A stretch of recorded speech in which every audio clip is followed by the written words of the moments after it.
The Call of Cthulhu. My name is Francis Thurston. When my great-uncle, George Gamel Angel, a respected professor of Semitic languages, passed away under mysterious circumstances, I was named his sole heir and executor. Among his vast collection of scholarly works, I found a single, heavily locked box. Prying it open, I discovered a chaotic collection of strange documents, newspaper clippings, a small and disturbing clay sculpture, and a handwritten warning on the inside of the lid. Some things in this universe are best left unknown. Do not inquire further. The sculpture was the most unsettling object in the box. It was a roughly rectangular piece of dark, wet-looking clay, and on it was a figure that my mind struggled to comprehend. It had a bloated, octopus-like head, a scaly, rubbery-looking body, prodigious claws on its hind and forefeet, and long, narrow wings behind. It squatted on a block, carved with hieroglyphs that were unlike any known to man.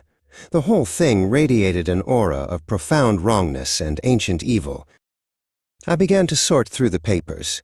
The first and most significant was a manuscript titled Cthulhu Cult, penned by my great-uncle himself. In it, he detailed his encounter with a young, sensitive artist named Henry Anthony Wilcox. The artist had come to him in a state of extreme agitation, carrying a clay sculpture he had just made.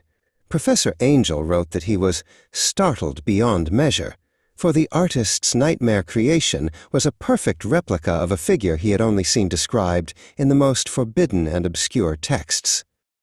Wilcox's story, as recorded by my uncle, was one of sheer terror.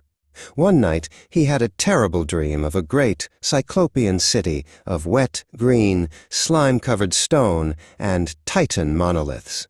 The geometry was all wrong, and he heard a voice or chorus chanting in a guttural language he did not know, a phrase that was burned into his memory, mglw'nafh Cthulhu R'lyeh wgah'nagl fhtagn. The dream was so vivid, so utterly real, that when he woke, Wilcox was shaking with a strange fever and delirium. He could not stop hearing the chant in his head. He stumbled from his bed to his studio and immediately began to sculpt in clay, his hands moving as if guided by some other, alien force. He was trying to capture the monstrous, mountainous thing he had seen in his dream, to purge the image from his mind by giving it form. After his fever broke, Wilcox, still deeply shaken, sought out Professor Angel, whose expertise in ancient myths he had heard of. When he unveiled his sculpture, the old professor grew pale. He questioned Wilcox intensely, recognizing the figure and the chanted phrase from his own research into forbidden cults. It was the first time the professor realized the ancient horrors he studied were not dead, but merely dreaming. The next set of papers took me to New Orleans. It was the account of Police Inspector John Raymond Legrasse. Years earlier, at a meeting of the American Archaeological Society, Legrasse had presented a small, ancient statuette made of a strange, greenish-black stone that seemed to absorb the light.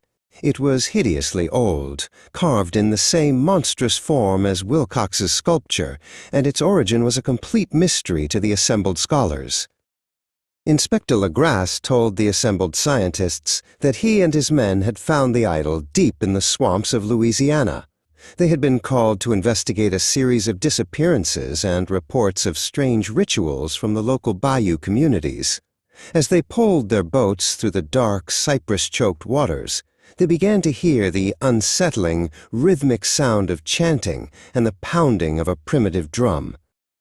Following the sounds, they came to a small island in a clearing where a huge bonfire lit up a scene of utter horror.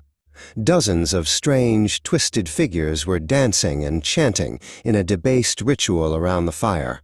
In the center of their circle was a tall, cyclopean stone monument, and on top of it sat the monstrous idol, seeming to writhe in the flickering firelight. Legrasse and his men opened fire, and a chaotic scene erupted. They managed to subdue and capture several of the cultists. The raid was bloody and disorienting, with the cultists fighting with a terrifying, inhuman ferocity. Legras himself wrestled a man to the ground who seemed more animal than human, his eyes wide with a terrifying, ecstatic madness. The captured cultists, when interrogated, spoke of the great old ones who had come from the stars long ago and now slept. They said that when the stars were right, their high priest, great Cthulhu, would awaken from his deep slumber in his stone city of R'lyeh at the bottom of the ocean, and the world would be cleansed in fire and madness. They repeated the same guttural chant that Wilcox had heard in his dream. As I sat in my great-uncle's study, the pieces began to click into place in my mind. The artist's dream, the cultist's chant, the ancient idol, they were all connected. A single, terrifying thread ran from a sensitive mind in Providence to the dark swamps of Louisiana and back through millennia of forbidden history. This was not a collection of isolated incidents. It was the shadow of a single cosmic horror. A cold dread, far deeper than simple fear, began to settle over me. The final document was the most terrifying of all. It was the personal journal of a Norwegian sailor, a second mate named Gustav Johansen. His ship, the Emma, had been caught in a violent and unnatural storm in the South Pacific, with winds and waves that seemed to be guided by a malevolent intelligence. The ship was blown far off course into an uncharted part of the sea.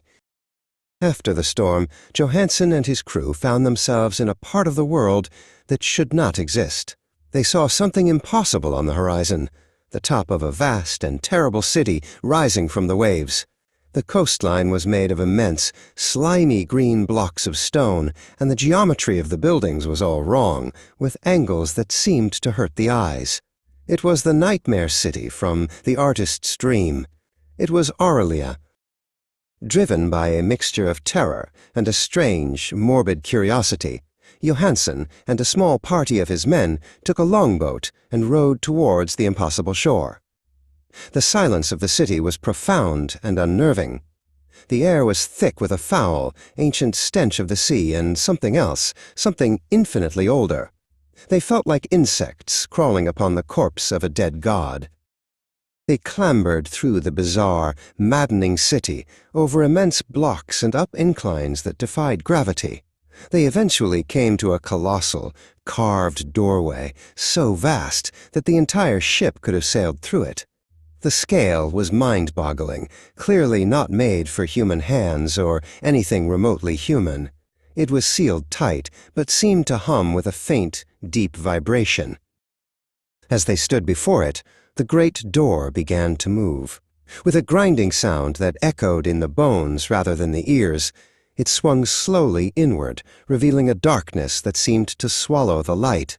A foul, greenish vapor poured out, and a psychic pressure, a mental shriek of pure horror, filled their minds. The sailors stumbled back, their sanity beginning to fray. From that Stygian darkness, a mountainous form began to emerge.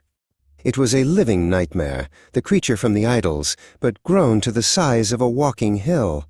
Great Cthulhu began to pull his gelatinous, star-spawned body from the crypt, unfolding vast, bat-like wings and tentacles that writhed like a nest of pythons.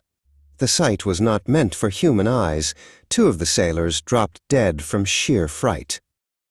The surviving sailors, their minds broken, fled in gibbering panic back to their ship. Johansen was the last to scramble aboard, his heart pounding with a terror beyond words. He could see the lumbering, gelatinous form of Cthulhu oozing into the ocean behind them, churning the water into a foul foam. He spun the ship's wheel, desperate to escape the living mountain of horror. In a final, desperate act of courage born from madness, Johansen turned the Emma around and rammed the ship at full steam directly into the head of the monstrous creature. There was a sickening, squelching impact as the prow tore through the gelatinous flesh. The creature burst apart into a foul, green, gaseous cloud that momentarily hid the sun. But as Johansen sailed away, he looked back and saw the vapors already coalescing, the star-spawned horror beginning to reform. He knew then that the thing in the deep was not dead, but merely waiting for the stars to be right again.